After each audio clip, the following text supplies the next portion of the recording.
Crypto Parabellum Podcast, episode 10. Hey, I actually knew what episode number we were on, which I think is like the first time since the first one. We have our full panel back here. Alan Eschweiler, Joel Birch. Good morning, gentlemen. How are you? Feeling bearish. Good morning. All right. Well, that's going to give you an idea about how today's going to go. We have an action-packed lineup. I think that this is going to be our best episode yet. And let me say this, because I usually don't ask for likes or retweets or shares or whatever, because I feel like it's super whorish. But I'm going to whore out a bit today. If you like today's podcast when you're done listening, tell somebody about it, man. Like, we've got a pretty good audience. We've done a lot better than I thought we would, quite frankly. But if you find this helpful and if you think it's entertaining, drop it a like on YouTube, share it, do something like that. But I think we're going to cover some pretty cool things today. First off, we're going to talk about the macro market in general. There was some news this morning with the PPI. We'll talk about that. We're going to talk about the Mango exploit and what happened on Solana. We're going to talk about the BNB hard fork to stop another exploit. We're going to talk about some tax development, which could fuck a lot of us or help us. I don't know. We'll see in the long run. And then we're going to talk about the Bored Ape founders facing an SEC probe. So we got a lot to get through. But, I was telling these guys before we came on air, I wanted to start with a quote because I think it's perfect for what's happening with crypto right now. And it's a quote by Carl Jung. Carl Jung's a philosopher he died in the 60s. But the quote is, everybody acts out a myth, but very few people know what their myth is. And you should know what your myth is because it might be a tragedy and you don't want it to be. The idea being that there's either a tragedy or a comedy being a good outcome and tragedy being a horrible outcome. And I think at this moment, is crypto a comedy or a tragedy, boys? Who can say? I mean, who knows? It depends on who you are. Yes, it definitely depends on who you are. If you are a Mango Perpetual Protocol user, it's not very funny today, is it? It's like not a great comedy. But I think this market has really, really significant cycles. Anyone that's been here long enough knows that. And if you didn't learn last time, I hope you're learning this time, because it will pay off next time. Yeah. Make that a quote. I think I'm a philosopher now. There you go. Let's do it. I mean, I don't think you're wrong. I think it's like, I think when you try to fit the square peg into a round hole, like, no, bro, it's going to go to the moon, bro. Like, and you don't have like an opposing view. Like you don't acknowledge the fact that there is a potential tragedy in crypto. You get in a bad spot. Joel, anything you want to add on to that before I get into the role of the day?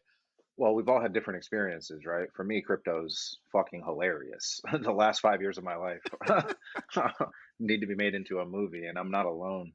There's plenty of people who have been heavy crypto for 5, 6, 7 years who could say the same. So it's been pretty amazing, kind of no matter what happens literally no matter what happens at this point, including everything going to zero. Like, it'll always be something I'll look back on very fondly, and that would have meaningfully changed my life for the better. With that said, I think if you're asking, is it a comedy or a tragedy? I think we're really saying, when we look back in 20 years, like, will this have been a phase, a fad, something that came and went over the course of an everything bubble?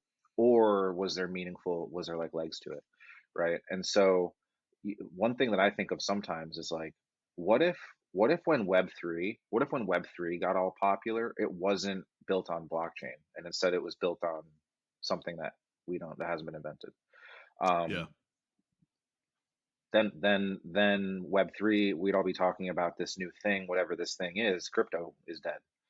And so it all depends on kind of how you define it and how quickly crypto blockchain specifically can evolve with what people want. People wanted pictures of monkeys on the internet.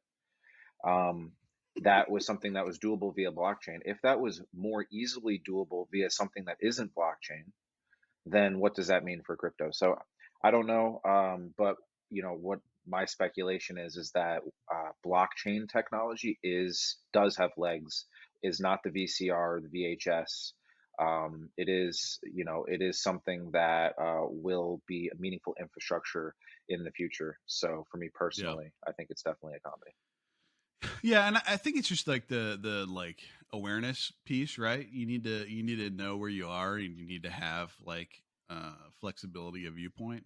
And unfortunately, we've kind of, as an industry, we've become a meme for people that are just like fucking up only bitches. Like the most popular show is fucking up only. It's stupid. It's stupid. Like obviously, there's a joke in that because we all know Kobe and Ledger, and like that was kind of the joke. Where like this is up only, but like people don't think of it as a joke. They think of it as crypto is only up, is up only, is only up, and that's a problem. But anyway, That's not let exclusive to crypto though. So I mean, like it's easy to dunk on crypto, but I that's mean, true. you could just the same dunk on Pokemon cards or meme stocks or real companies Yeah, like Zoom or like Shopify that are down what 85%. Like yeah, is a that a ton. joke too? So I think it's easy to dunk on crypto because like it's sort of our own fault. We were exuberant for a long time, and so you sort of you get what you ask for. You wanted a lot of Yeah, attention, you're getting a lot of attention. So you can't complain about it now. boy. But I do think that it's all about the work that goes in over the next year and a half, I'll call it. Those will be the overnight successes next time. Yeah, I agree. And I'm look, I think we're all macro bullish until proven otherwise. And on crypto, not macro in terms of the economy, which I guess is a good segue into what I want to bring up first, or what we talked about bringing up first. So this morning the PPI came out, and a lot of people are going, PPI? You mean CPI? No, no, I mean the PPI. So PPI is ahead of CPI usually, and that's the producer price index.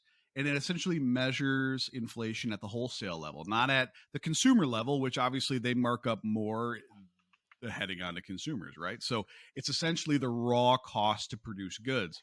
Expectation this morning was 0.2% month over month.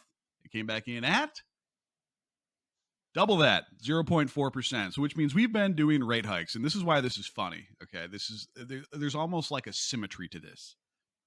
What was it, 13, no, 11 months ago? Was it November that we topped last year, or December? I'm pretty sure it was November, right? November. Yeah, it was November. Last November is when our boy Jerry P threw up the like, hey, we're gonna have to scale this shit back. And so they've been talking about raising rates. Then they have been raising rates for months now. We're 5 months into this, I think, 4 or 5 months into this of rates being raised. And usually they say that's how long it takes. Like, 4, 5, 6 months for these things to actually trickle down and have an impact. Well, here we are almost a year later from the announcement. I think 6 rate hikes since they started doing this, and wholesale price inflation was double what they expected. So, what happens next, boys? What happens next? If wholesalers are over double the expected inflation, what do you think happens on CPI tomorrow? It's gonna be bad. It's gonna be bad again. And I have, I mean, like quite a few thoughts on this if you bear with me. Yeah.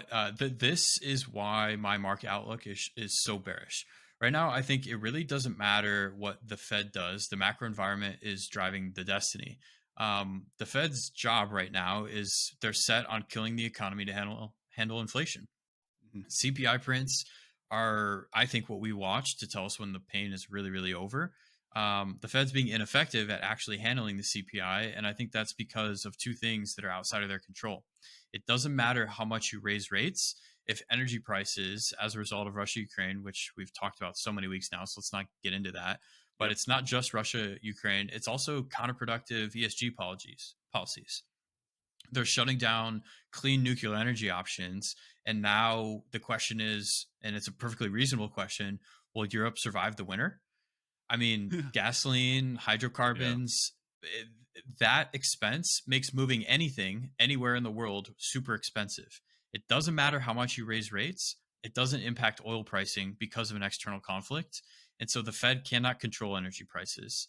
The second piece, and I think the last piece, is the consumer demand is relatively untouched. I think it's sheep that are eventually going to have to feel the pain because spending is not slowing down while everything else, quote unquote, should be slowing down. The Yeah. spending is actually just transferring to credit cards. Credit That's card what I was gonna debt is say. now almost back to the 2019 all time high. So 2019 was previous all time high. It dipped during the pandemic. It's now very close back to all time high. And the strong consumer is being driven by credit card spending, and then the other piece that you can actually say is reasonable is wage increases. and some companies have been increasing wages to keep people happy. And I think what people are going to find is that companies are deciding that their employees are overvalued. Companies don't cut your pay when they decide that you're overvalued. They don't say, "Hey, we used to pay you 100K, now we're going to pay you 80." They just lay you off. And I Yep. think we have a generally underproductive workforce that has been a symptom of people working from home during COVID, getting comfortable with that environment, and then just being generally lazy. And I think that's what leads to what happens next. Indexes are already 30% off the highs, but we aren't back to even the price earnings ratio mean. The current price earning ratio of the indexes are 18.1. The mean is 15.6 or something like that. So we still have a little bit to come down, even just being back at what you could call the norm. Sure. However, the if you had to like paint that in a positive light, we're at 2011 areas. So we've basically retraced quite a few years of price earning, and we haven't gone lower than that since 1994. So Sure. if I had to put it in like really short, the Fed is going to increase rates. Companies will pull back and get efficient because money's not free anymore, which leads to unemployment. Unemployment leads to the consumer finally getting crushed and pulling back the spending as they should, which then means that they aren't spending that money with the companies that they previously worked for. So companies' Yeah. earnings fall, markets fall. Crypto gets hit the heaviest because it's a risk correlation asset. Inflation finally falls when the market falls and earnings are down. Then we can reset and start over. So worst case, I think public markets have another 15 to 20%, and that means 40% for Bitcoin. And I won't even touch on the altcoins because it gets way worse. But that's my that's my thesis for the next 8 months, is that has to play out, and until it plays out, it's not over. So you're calling 13K Bitcoin and what, like $400-$500 Ethereum? I don't think I don't know where ETH goes, but yes, on Bitcoin. Okay. All right. Joel? Yeah, so really agree with Alan's overall sentiment here. The counter argument, which I won't make because I'm intelligent, would be something along the lines of, well, the government, in particular Democrats, are continuing to tell us that the economy looks strong, we're not in a recession, and as you just said, Alan, consumer spending is up. Oh boy. So here's the thing, as you also pointed out, consumer spending, it is up, right? And jobs are healthy. Um, Spending is up on credit cards, as you pointed out. It's not just a little bit up, it's way up.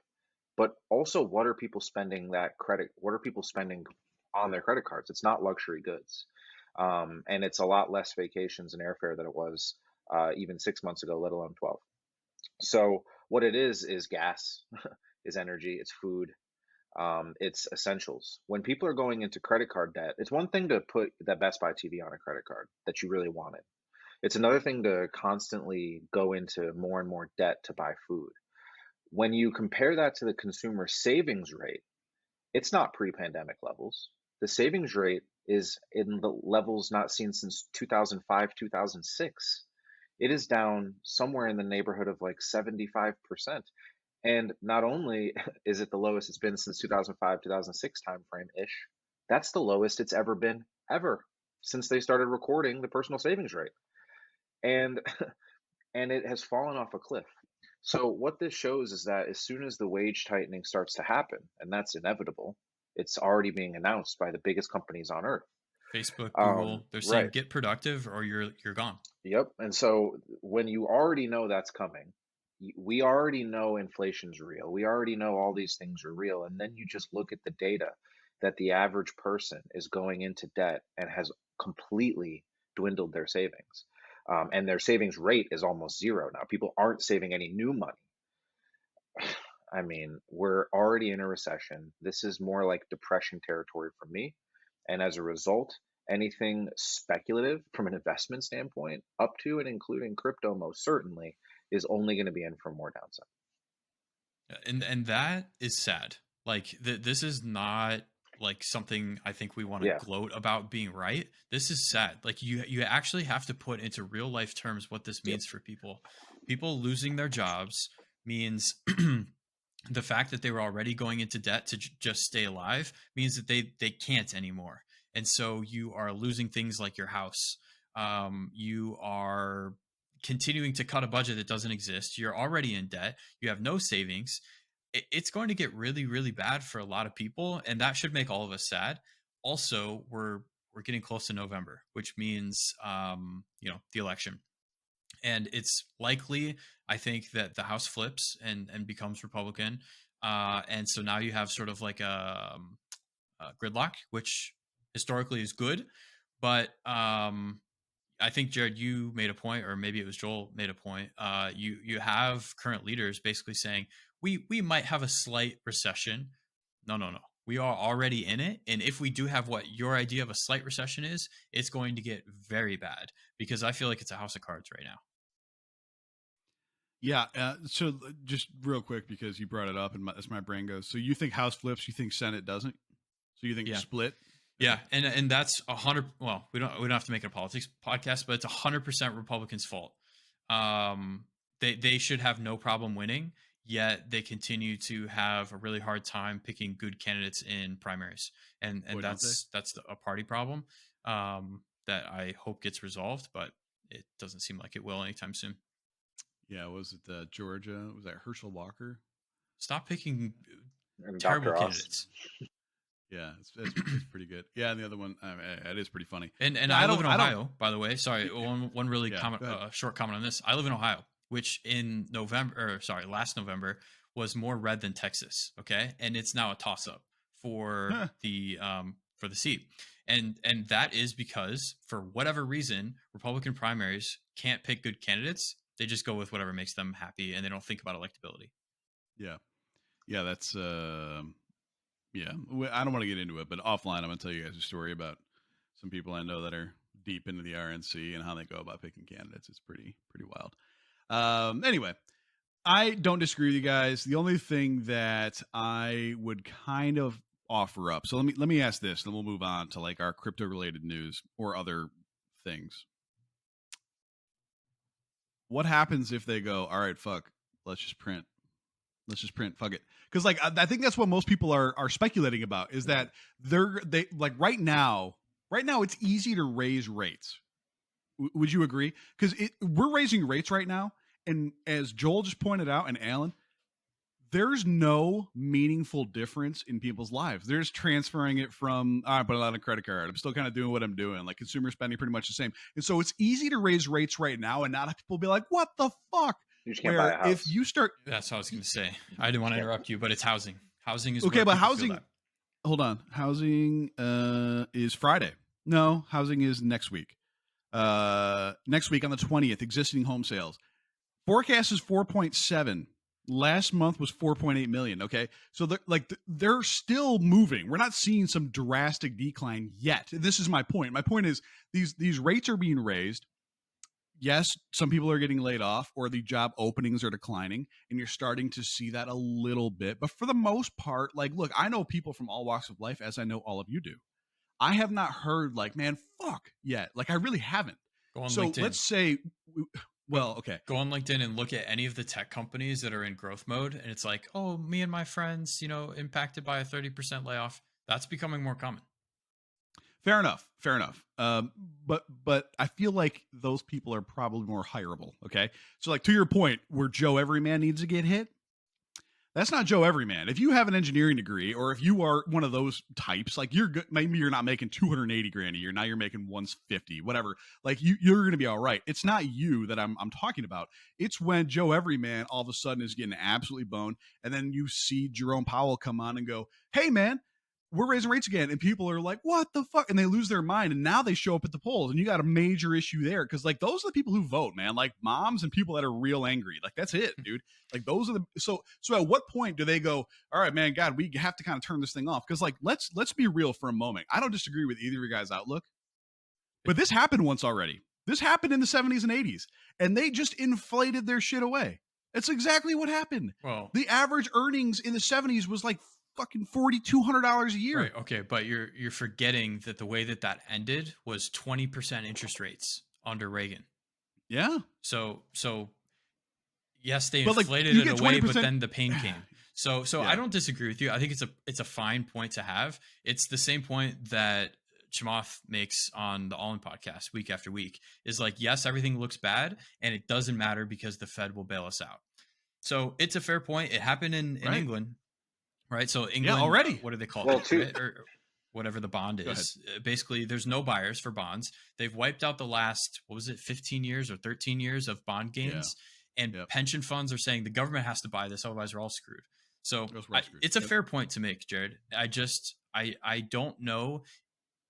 I don't know if they'll act soon enough. I think Yeah. damage would be done. It gets really bad, and then they'll try to fix it. But damage gets done before that, I think. Okay. Joel. I was just going to add that, my current outlook is based on the status quo. It's based on the world Yeah. that I know today. Sure. I don't, I don't, I don't put it past anyone, and I wouldn't be surprised for a second if I wake up one morning, turn on the news, and see that we printed $1 trillion, or see that some crazy shit went down, right? The government Yeah. forgave all credit card debt or something.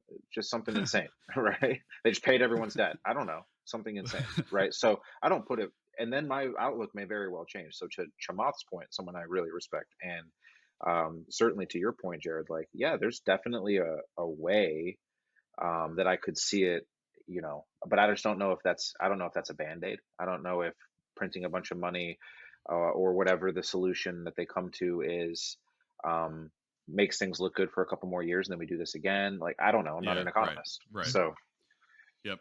All right. Fair enough. I just wanted to put that out there if there's anybody listening who's like, well, what if? Because I think, quite frankly, I don't think politicians have the balls anymore to actually put us in the pain that we really need to kind of reset the mechanism here. And like I say, the balls anymore because, like, let's be honest, if that actually happened, we're talking about homelessness. We're talking about people going hungry. We're talking about real problems, not just like, oh, hey man, my board ape went down. Like, that's Right. not what we're talking about. We're talking about some real shit. And so, like, I say they don't have the balls, but like, really, we got ourselves into this. You got to get yourself out unless have student loan debt, and then the That's government why it bails you out. matters that what happens in Yeah. November. Because if there is gridlock, things start in the House, by the way. Then they move to the Senate. Then they can get signed by Right. the Yeah. president. And so you lose a lot of that power of origination. Right now, the House can originate whatever they want, really. So Yeah. we Good should point. talk. We should talk about Mango specifically, I think, and the exploit that happened there. Maybe I can start us off with just a Please. quick explanation. I'll put it in layman's terms, and then I'll go into a little bit more of the detail from a market maker who has real experience in something like this. Yeah, that's great. Perfect. So basically, what happened? Mango, if you're not familiar, is a derivatives protocol similar to something like DYDX, which DYDX is built on Ethereum. Mango is built on Solana. Interesting idea because Solana sells itself as like high throughput, fast, low fees. Makes perfect sense for something like a derivatives platform. Mango's been the most popular by far for the last 12 months. I think they've been around. They had an exploit that occurred last night. And basically what happened is the entirety of the TVL, I don't know if it's not really locked, but the entirety of funds in the protocol to trade these derivatives were drained from the protocol, about $110 million. The way that happened is this, and this comes from a market maker who understands this incredibly well. Yeah. The exploiter funded a main account, let's call that account A, and offered 483 million units of Mango. Mango is the coin for Mango Protocol. Sort of it's an altcoin. You could call it a shitcoin, very low volume, and so easily manipulable. Okay, so they offered 483 million units of Mango perps on the order book. The attacker then funded a second account, we'll call that account B, with $5 million of USDC cash, essentially. He or she then used the funds to buy all 483 million units of Mango at a price of 3.8 cents per unit. The perpetrator's actions made Mango's spot market price reach a high of 91 cents. That caused their unrealized profit and loss to balloon, right? Okay, so they have this fake P&L because basically the spot price is so far diverged from reality, and the oracles, which are what are used to determine the spot price of something on a DEX, said, hey, you have a bunch of profit here, and they could use that profit to take out a loan from the protocol. They then drained the entire protocol, which is about $116 million of various tokens. And then that left Mango and the protocol at a deficit. So at the end of all of this, the exploiter posted on the board, the forum, if you will, for Mango, a proposal, and that proposal states that Mango's treasury has about $70 million of value, and that is, I guess, the worth locked up, or protocol budget, like their operating funds, I suppose. Okay. Maybe an insurance fund is the right word for it. And they basically said, I will give back enough money to make everyone whole, and you give me the $70 million from that. So basically, I'll wipe out Mango, and I'll make the users whole. And so now the question is, and then they voted yes for their proposal with the stolen Mango. So the question is decentralization real? Are you going to honor that proposal if the vote passes on quote unquote stolen tokens? And if not, are we all just acting here? Is this just theater? I first off, I have to jump in right now. Yeah. With an issue on the premise of the question that you just posed, which was stolen tokens. I don't think they're stolen, but I did say quote unquote. Yeah, I know, but like, so like the I don't think they're stolen. Joel, I got some super hot takes on this. You want to get in before I start rolling? Okay, he does not. So when I first saw this, I was like, oh man, fucking Mango got hit. That sucks. Because I know Mango. I've never used it, but like Alan and I have talked about it before. And like it's been a generally, I would say, a net positive for Solana, right? And so I saw Mango get hit and I was like, oh man, that sucks. And then I started looking into it. And there was this person did nothing illegal. This person did nothing, in my opinion, that was not laid out. Okay, like in my brain, when I'm conceptualizing this shit, I think like, hey man, did you have like the not the Phantom wallet? I forget whichever one, the one that was like storing seed phrases in plain text, unencrypted. Like that's fucking stupid. And people just went in and like then now you had to access that and you were stealing from it. Like that is very clearly wrong to me. Or if like I was hacked, okay, I had somebody got into my system and like took my money forcefully that way, right? So like there's those are very black and white to me, where it's like that's fucked up, that's wrong. Anyone could have done this at any time. Had Mango not stopped essentially managing their own price of their own token and finding a way to, like, if they had taken out less profits throughout the way, or if they had done different things to maintain liquidity effectively, this could have been stopped. Now, hold on. I know that would have been outside. It would have been outside the realm of letting the markets fall as they may, and like maybe they couldn't even have done that. No, but not even that. The point is, go ahead. Not even that. So the way that you prevent this is the way that FTX does it. You get a certain percentage of margin depending on the liquidity of that coin. Sure. So FTX, if you have USDC, they'll give you up to 100% of that USDC. If you have, let's say, Mango, I'm going to make up a number, but exaggerate to make a point, you only get 5% of that value to be able to borrow. Sure. But the problem is Mango didn't have that implemented. So I actually don't think it has anything to do with the price, or it's not the price oracle's fault. It's the underlying protocol design to allow you to take too much on an altcoin like that. Okay, fair enough. So yeah, and that's something they could have implemented, and something that they knew was a possibility. 7 months something ago. That how many? 7 months ago. 7 months ago, they knew this was a possibility. 7 fucking months ago. Now, this person had to come up with $5 million to make this happen. But that's like, all right, how much is available? How much would it take for me to buy and corner the entire market so I can take out this loan? Sweet. That was not hard, dude. Like, we could have done that. Obviously, we didn't. But like, it was not hard to pull off if you just looked at their protocol. And so they did, and quite frankly, what did they do wrong? Yeah. Okay. So now, if you're sitting here as somebody who holds Mango and you're like, oh man, all my money that was in collateral otherwise is now taken away. That's messed up. Okay. Yeah, it is. But you know what? The fact that the dude, because here's the second part of that. You said the proposal. would pay them a $70 million bounty. They stole 116. They want to get paid 70 million. They're essentially going, hey, we'll refund, like you said, the others, and then you guys are fucked for being idiots. They should jump at that right now, because this person, in my opinion, only played by the rules that were set in front of him. You can't be like a basketball player who's 5'5" being like, hey man, that's not fair. Wilt Chamberlain can dunk. I can't dunk. Like, in the rules, it says you can fucking dunk. So he dunks the basketball and he hits 100% make rate. Okay. So you know what? Let me do something different then. Yeah. So let me answer that question, because you said what's illegal about that. Is price manipulation in this case the illegal piece? Was GameStop illegal? I don't know. I'm genuinely asking the question. I'm not. I don't know. I mean, Jesse Livermore in the 1930s cornered the fucking wheat market, okay?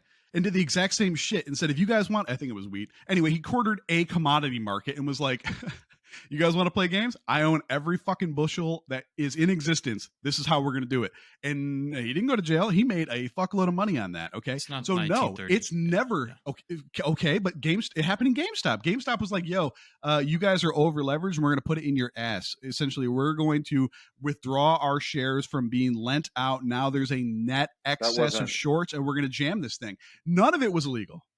That wasn't one person manipulating the price, trading with themselves. Like, going on Reddit and convincing a bunch of people to buy or sell something isn't price manipulation. And price manipulation is when you're like in this particular case, like this guy was trading against him. It was a wash trade, was it not? I mean, wash trading is illegal in every regulated market. And JP Morgan got in trouble. I think it was JP Morgan. So, you know, asterisks, I may be wrong there. Some large bank got in trouble for doing something similar to this with gold. I thought it was just a year ago. So I don't know enough about laws to say whether this is illegal or not, but it smells to me as price manipulation. And I think Joel's right. It's because it was one party essentially trading against themselves. I don't know. Over the course of minutes, also, it's not, you know, GameStop pumped over the course of months from millions of people, you know, so on and so forth. It's just not apples to apples. That does now, to your point, Jared, I do think that Mango should jump at the opportunity. Like now I don't know enough about rollbacks and how to, you know, I don't know, right? Like there may be other options for the Mango team. Maybe they can just make a bunch of Mango 2 and I don't know, right? But if there is no other way to get this money back, then what should come first is paying those users back. And if you have the opportunity to give innocent victims of this their money back, like as a founder in the space, I wouldn't even hesitate if that was the only available option, because otherwise Mango's out of 70 million either way. So yeah, and Mango talks about how it's decentralized, right? So it's like 50% Alameda and then 30% team and 30% or no, super decentralized, 20%. If by decentralized you mean that Alameda owns all of it. Well, that's my point. Is it so this is important to me. I think it is important to me. There's a post in the I'm trying to find here. There's a post inside the forum, right, as an answer to this vote. That let me look for. But while I'm looking for that, so you said the team should take the offer. Mm-hmm. I don't think they will immediately, and I don't think they will immediately because there's sort of a lead here. That $5 million at some point originated from FTX to Mango. So you can go back to FTX and say, hey, you have KYC for this user. Now what the Mango team has, they do. Right.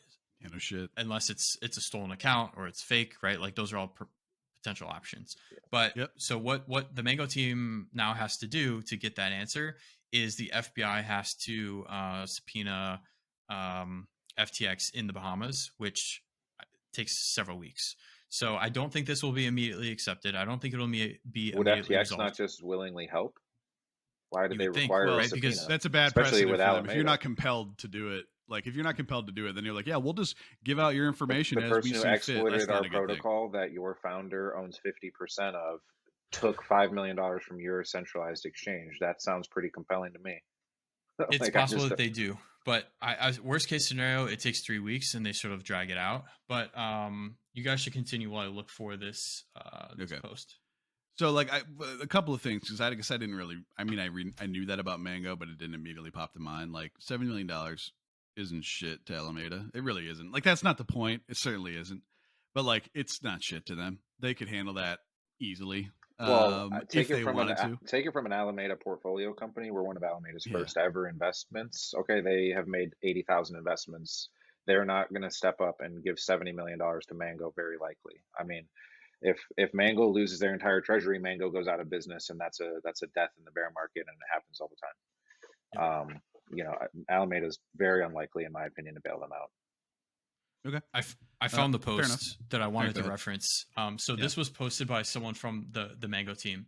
It says this is in response to the proposal that the exploiter made. So essentially, there's a place you can make a proposal with your details, and then people can comment on those proposals. So this is a comment to the proposal of what the exploiter posted. Correct? Yes.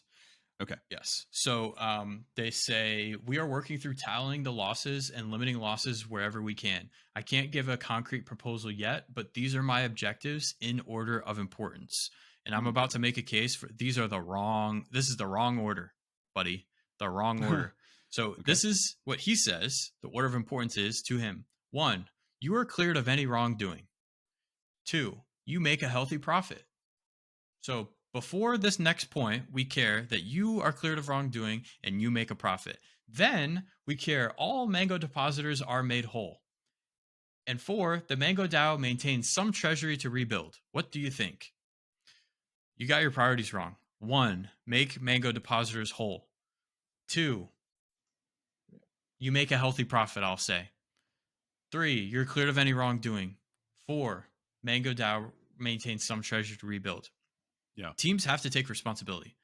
You made a mistake and you might go out of business as a result of that mistake, but the last action that you can do with your dying breath is you can make the people who trusted you whole. You do it. Yeah. And so that's what I'd say. You're Now, out of order. So here's the thing. I first off 100% agree. Or are they just But- saying that to get the guy? You know, That's right. Like just like let's see if we can bring like No a negotiator criminal in a action, hostage don't situation, worry. man. Like, hey, man, no, you can walk away from this. Did my shit just freeze? I swear to God. Yeah, We hear you, we'll but find out. We you're hear you frozen fine. on the screen. Yeah. So it's a good picture. yeah. Yeah, hopefully it's still recording somewhere. I know that if I turn it off though, it'll fuck up everything, so I can't do that. Anyway, we'll just keep going. I mean, you want to bring them to the table, like, hey, no, yeah, you can definitely walk away from this hostage situation where there have already been fatalities and not go to jail. No, of course not. But like you say that to get them to continue talking as you figure out the next plan. So, but like, I guess I would say that, hey, I'm back. The thing is for me, I don't, it in his proposal, it says, no criminal investigation pursuits or freezing of funds will be allowed against the attacker if the proposal passes and all applications are met. I would be very curious. Like, I would love to see that played through to conclusion. Under what jurisdiction? Yeah. What are the charges? Okay. What exactly are the charges? What regulatory body which crypto violently repulses against are you going to now appeal to bail your punk asses out of stupid ass decisions you made with over a half a year of notice to stop it from happening? Quite frankly, how is That's this what makes not it an inside inexcusable. job? That's what makes it inexcusable, is that there's documentation of this issue dating back quite a long time. But let's not give the hackers too much credit. Almost always when we end up finding these hackers get caught, because it does happen, even Yeah. for billions of dollars in the case of the two idiots with the exchange or whatever. Like you're always just like, you know, like you're just If they were hiding in New York doing TikTok, and you're just like, you idiot.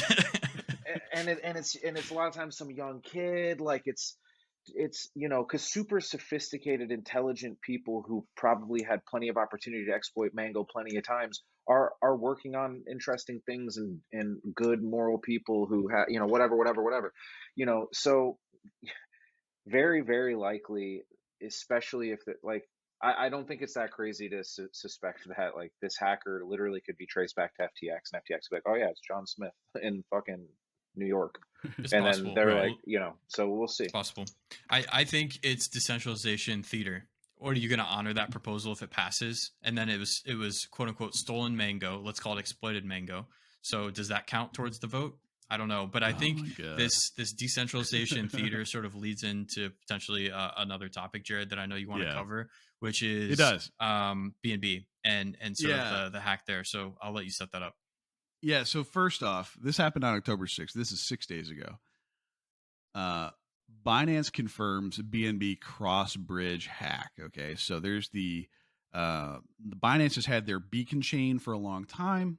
And they've also had the Binance Smart Chain, which is where, like SafeMoon was, right? Like that's kind of the two different chains that Binance moves back and forth via, kind of like a seamless bridge, one that you don't really see. You can even do it through Binance's website at first, and then now I think you can do it a bunch of different places. Well, there was a hack on the 6th for 560, not a misquotation, $560 million worth of BNB. Okay. So they hacked that bridge and took $560 million of BNB. They immediately got out $100 million in BNB. They've already gotten it out. Okay. The hacker, if you will, already got it out. But here's why this is interesting, because, hey, another day, another hack. What did BNB do? Well, BNB has been, or what did Binance Smart Chain or Binance or whatever, however you want to say this, it gets confusing. We're talking about Beacon Chain and Smart Chain or whatever. Well, what did they do today? Well, they had halted the fork after the 100 million came out, so it's been unusable for 6 days. And today, when they came back with their validators, who they control, all of them, so it's not decentralized at all. We all kind of knew that. They hard forked, and essentially that $460 million that was still in the hacker's possession on the previous chain was hard forked back. Essentially, okay, we're shutting this down. This chain is now usable. Everything's being moved over to here, and everyone's got their money back. Everyone meaning the bridge, and this person's out. Okay. And that's interesting because it brings up a bunch of ethical questions, one of which, I can speak to personally. And this is at least the second time that Binance has jumped in to save people. And people talk about decentralization a lot. And one of the things that I jumped in when you were talking about Mango is decentralization dead because this person's voting with stolen tokens, right? And so, like, is that really decentralized or whatever? Well, maybe the point is we're not ready for that yet, Alan. Maybe the point is you need omnipotent CZ overlord with his 23 validators to say, hey, there's a wrong that we all agree upon. Shut this down. Give everyone their money back. You got $100 million. It is what it is. We're going to pursue that guy, but we're going to allow you to take the reins and shut everything down and give us our money back because he did it here for $460 million. Back the biggest one that first happened was Meerkat. I don't know if you guys remember that, but like if you've been in crypto space for a while, Meerkat got absolutely drained by it was essentially a alpaca fork, and I was a part of it, and I had a good amount of money in there, and my money was gone. Okay. And CZ got me that money back. Okay. Like essentially he rolled it all back and said, yo, here you go. We're just going to roll it back. Everybody gets their money back, or not roll back. Actually, they found the dude and compelled him. They were like, hey man, we can either break your legs or you can give this money back. And so they gave the money back. That's speculation, by the way. But You have to be intellectually honest. That is the same Yeah. argument that you just made there. That is the same argument that people make about Twitter censoring speech. Is that we need some higher power to decide what's right and wrong. So the part that concerns me is that we are now displaying that this is decentralized theater. It's not real, and that opens an attack vector for crypto. It's one more thing for people to object to. I don't have a solution, but I'm just pointing out the problem. Don't confuse though the tech behind decentralization and the fact that CZ has all 23 validators. It's the technology he doesn't have to own. There's plenty of protocols that are properly decentralized among validators. But guys, this technology is 16 minutes old. This protocol was invented 13 days ago. Okay, we like, yes, in these early state that again, if this is a comedy in the long run, We're going to look back in 25, 30, 40, 50 years at technology, most of which will go to absolute shit today that was Yep. invented, Yep. that Mhm. eventually is the AWS of the future, right? Is the next internet infrastructure. Right now, the entire internet runs on Amazon or That's Google, right. essentially. Yep. Mostly Amazon of late, right? And and that is centralized. This new technology has the technical capability to be the infrastructure, but there will always be validators. There will always be some group of people or machines that are, that are there as guardrails for the technology to work. We're just so freaking early that CZ was smart enough to say we need to own this shit because there's like a couple holes over here. We actually haven't even invented how to fix that yet, and like this could happen. So yeah, I mean, you know, I think that I don't think that we're saying like just because they own all 23 validators mean decentralization as a technology is fake, or that you know It's what a I fair mean. point. That's No, kind of it's my just Yeah, point. not performative right now. 100% right. You 100% have a right. vote that's going to pass on Mango to Exactly. do that, but the team will just be like, nah. So it's Ma- performative. Well, will they? I mean, can they? They don't. What are they Dude, going to will do if they? if they say nah? Yes. What's their all? Then what do they do? How do they keep Oh my paying all god. their engineers? Uh, Mango too? yeah, I don't know, but well, I guess it's the same result either way. You're broke either way. You're broke right That's what I'm now. saying. You're broke after the proposal. Well, Um, you're broke with so like you were only about uh decentralization as it benefited you, and then when it didn't, you were like, fuck everybody that, we'll do whatever that, we want. Dude, that's like if you want to talk about Mango having a future, They who's get ever their going to money trust you back, again? right? They have to get their money back, and then they can roll out fucking pair decentralized or Apple. Well, Yeah. actually, that's yeah, taken. and You get it'll the get idea. funded by the same people, It'll get funded by and Alameda, who says you did the right thing, and now you learn from your mistakes, and here's another $10 million. Go do it again. Yep. How many people are smart enough to build mango markets? 9 on Earth. Right. Okay, they're gonna do another. They're gonna do it again. Yeah. Yeah. Yeah. I mean, I guess that's like I We're an forget the experiment. We're experimenting with this potentially, with this potential infrastructure of the future that will only be the infrastructure if DVDs don't come out first, or whatever the case may be.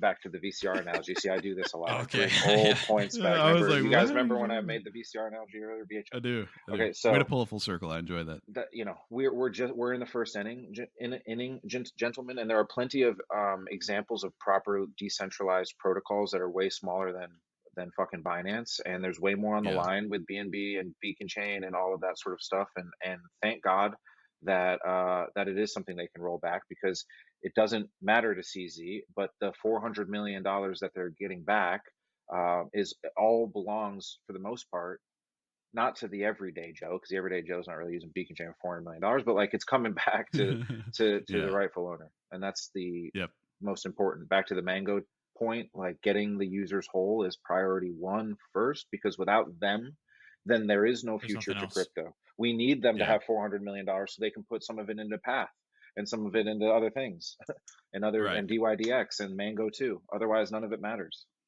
100%. Agreed. 100%. So, um, it, by the way, just my usual, just plug for the Cosmos ecosystem. Binance Chain built with the Cosmos SDK. Just want you to know, everyone's like, oh, they built this great thing. No, no, no, no, no. It's actually just the Cosmos SDK that CZ did better than Cosmos did. How about that? Anyway, real quick, I wanted to bring this up because I think it's relevant more for a future topic, but OECD came out with Organization for Economic Cooperation and Development, essentially released last night, their recommendations to their partner countries, if you will, on new global tax framework for exchanging and reporting on crypto assets. And you go, well, what does that mean? Well, I'll tell you what it means. Essentially, if this is adopted, anybody who participates in essentially the G20 will seamlessly and without need for request share crypto information across borders. Okay. And usually speaking, if the G20 adopts something, you know who else adopts it? Anybody who wants to do business with them. Okay. So you're talking about like, no, I have my stuff in Portugal or whatever. Yeah. Well, guess what? If without even need of subpoena, without even the John Doe summons we talked about a couple weeks ago, they're just going to be able to send your information back to the US. And that is what was just presented last night on the new transparency framework for crypto assets to the G20. If it's adopted, you are going to see that whole tax evasion meme or whatever it is go away, because they're just going to have access to anything that is centralized. If your name is KYC attached to anything, it's going to be in the hands of the IRS if you're an American, right? Welcome to America. You want a half-acre backyard and a golf simulator? Pay taxes. You want Let's you want to live in yeah Portugal? Move to Portugal. You want the best, yeah what do you think is going to Yeah, happen? we didn't even cover it, but Celsius obviously had the huge leak of everyone's name and information. So if you're dodging yeah taxes, God, just go look up your Just name start. in there. All no and then kidding. also what's attached to that is any address you used on the way in. So that's it's a pretty large quote Oh unquote my doxing. God, We that's we crazy. don't have I time to know. cover that. No, and we're up against it. I just want a quick last thing because I teased it. Now we can't not do it. This Bored Ape thing. I say the Bored Ape thing. Bored Ape creator Yuga Labs faces SEC probe on whether or not they did anything illegal. Okay, Yuga Labs is in the USA, right? So they have easy jurisdiction to pull them in. I've seen varying speculations about what happens with this. But one is that it's not going to be completed quickly, and two, who knows where it lands. So I have some hot takes on this. It sounds like Joel was opposed to my hot take, meaning that this, to me, given that Bored Ape kind of sets the market, could drag NFTs down for a long time until this is resolved and really kind of crack that market. That's what was my initial reaction. Joel, what was your reaction to this? Okay, so you remember when we had our show about the ETH merge, and I was like, it's a nothing burger because it doesn't matter because it's just going to do what everything else does. Same You're thing, right. and I was right. Same argument to be made for me about NFTs and about this Bored Ape situation. NFTs are going to do what NFTs are going to do. It's going to be correlated to what crypto does. I think NFTs have more downside because the bear market was a little bit delayed. That's a supply and demand thing more than anything. There's just no real Yeah, liquidity in NFTs to really have that level of downside volatility a lot of times with sure. blue chips. Okay. Basically your NFT went down 99.9% or it went down like 50%. Yeah, Whereas like, and that was if you were holding like one of the top 10 on OpenSea. And I'm no NFT expert, but my point, like I just buy JPEGs for no reason, actually, just to lose money. But the whole point, the whole point is that like NFTs are going to do what they're going to do, and ultimately the SEC has also not come out and said you broke the rules, you're being fined or whatever, which is the worst case scenario. The worst case scenario yeah, is after a probe, then there's an investigation got it. formally, then there's like a thing and a thing and a thing and a thing, and then eventually they say, hey, listen, you got to pay us $76 million, to which you go like, easy, here's $76 million. Same thing BlockFi did, and then everybody goes Bob's your uncle and everything goes back to normal. So Hmm. this is only a probe. They are only saying, hey, you guys gave a bunch of free tokens to people, and then they use those tokens to like buy this JPEG that has no utility. We're curious about that. That's where we're at. That's as far as we've gotten, and It, I don't think it'll go much farther than that it's unless the just SEC feels they can get a lot of money out of it. it's Yeah. just related to the coin, or am I wrong about that? It's The one thing the the line item on there is like what they're doing and whether or not they did anything that should have been under federal regulation or under SEC regulation since they gave out a coin is what it came down to. Got it. and So the giving and out the coin is the problem, not selling a picture, because artists sell pictures all day long. no, Correct. the perceived argument to be made is that you gave people a coin that they then had to invest into this land thing that has an expectation of profit, and so you can kind of tie it back as you found a loophole to do, to do a sale because they didn't sell the coin. That, like, everyone's like, oh well, they did airdrop, so yada yada yada. Well, first of all, you can't just airdrop money to people willy nilly. There's rules to that. You can airdrop money, but you can't airdrop $80,000. There's like Yeah. there's implications there. But it's not the airdrop. It's what people did with the airdrop and that was the land sale where they sold something with the expectation of profit, yada yada. Using now again, I don't think there's a real case Uh, here. I think that the SEC is again, they're probing, they're trying to understand, like, all right, are NFTs just ICOs now, or is this actually different? And that will take a long time. While that's happening, Yuga's going to keep doing what Yuga's doing, and the NFT market's going to keep doing whatever the NFT market was going to do anyways. And I think the only real dagger would be if the SEC came down with some like crazy regulation against airdrops or something to that effect. And even yeah. then, the SEC is not like the all, the all knowing, all powerful in the global market. Sure. Sure. Yeah, that makes sense. That makes sense. Well, obviously, we'll keep. This is more one of those things. Really, the last two things I mentioned with the additional framework for the G20 and this Bored Ape news will be something we just kind of touch base on. I Yeah. think they're both going to be things that we hear about for G20 however long. for sure, Yeah, for sure. That's big. however long the bear market lasts. Anyway, I know you always got to go. I think this was a phenomenal episode. I appreciate y'all both being here. I know you guys have a meeting and I kept you over, so I appreciate that. But guys, tremendous episode number 10. Let me play us out of here. Peace.